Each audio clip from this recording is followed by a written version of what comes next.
Allan Thomson's head of trading at the JSE, and he's in the studio with us. Sure, Allan, single stock futures, derivatives of all type have taken an awful pounding in the perception of people. Earlier this week we spoke with Tony van Marken, the chairman of Vox Telecom, and he was explaining to us how Doug Reed, the founder of that company, no longer has a stake in the company because he took a bet on single stock futures. I guess this must make it more difficult for you to show the other side. Yeah, evening, Alec. Quite right. Single stock futures, derivatives, there's no doubt. We've always said that there's a dangerous side to them, and I think I've always used the analogy. I've used it in the studio before. It's like a knife in the hands of a dangerous criminal. It's a very dangerous weapon, but you would struggle to make a decent meal in the kitchen without one. So they're certainly very useful tools. The irony of it from the JSE's perspective and from SAFEC's perspective, our volumes have gone up dramatically, absolutely dramatically. And I think there are a number of reasons for that. I think we've seen less of the, if I can term it, the casino aspect of the single stock futures. We are seeing more and more people using them for what they were originally intended for, as a hedge. In these volatile markets, in these uncertain markets, they're fulfilling their role as a hedge. Explain that as a hedge. Yeah, if you sit in long a portfolio and so you own shares, you own shares and various assets. We have futures over more than just shares these days. But let's take shares for example. You own and you want to protect that value. You are scared that the market will come down by selling or shorting a single stock future. You're protecting the value of that asset. The market will come down. You will lose the value on your share, but you will gain equal value in your hedge or your single stock future. Is that message getting through that people?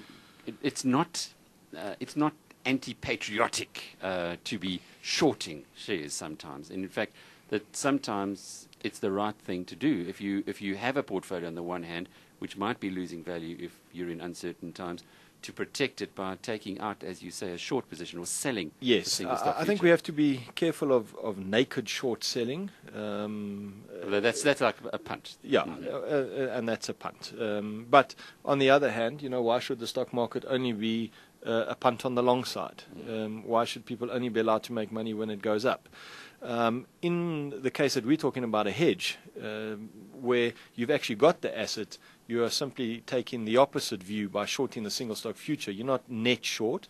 It's like selling your portfolio without actually selling the portfolio. But it is a big education story here. And I say this because we have the Make a Million competition starting on Monday. We've got a few hundred people who have entered, but not the thousands that we used to see in the past. No, and this is a competition where people will actually win $1 million. It's definitely an educative process. There's no doubt about it. And I think the man in the street is scared at the moment. I mean, he's not in the market on the underlying market, and he's not in the market through the single stock futures. I think we definitely have seen the retail investor retract from the market across all products, whether they be derivatives or whether they be. Is it because he was mainly treating There's it no like a doubt casino? about it. There's no doubt about it. In my mind, we had 4 years of a bull run. It was easy money. You could gear yourself up. You could leverage up.